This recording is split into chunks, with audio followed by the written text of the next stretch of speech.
Beijing সফরের মাত্র ৩৩ দিনের মাথায় ঢাকা সফরে আসছেন মার্কিন প্রেসিডেন্ট ডোনাল্ড ট্রাম্পের দক্ষিণ ও মধ্য এশিয়া বিষয়ক বিশেষ দূত সার্জিও গর।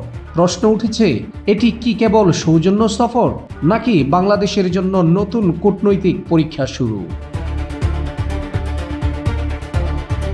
৩ দিনের সফরে পররাষ্ট্রমন্ত্রী, একাধিক মন্ত্রী এবং প্রধানমন্ত্রী তারেক রহমানের সঙ্গে বৈঠক করবেন গর।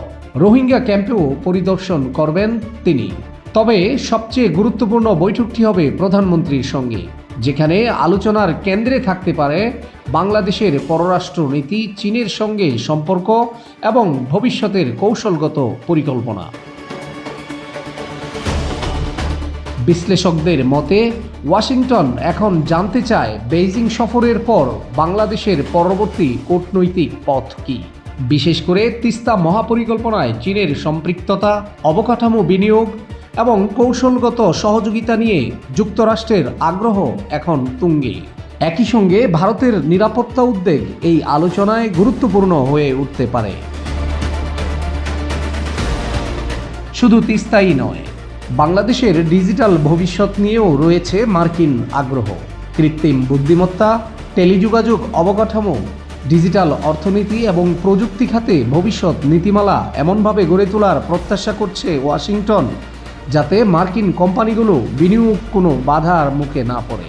বিশেষ করে চীনা প্রযুক্তি প্রতিষ্ঠানের ক্রমবর্ধমান প্রভাবও যুক্তরাষ্ট্রের নজরে রয়েছে।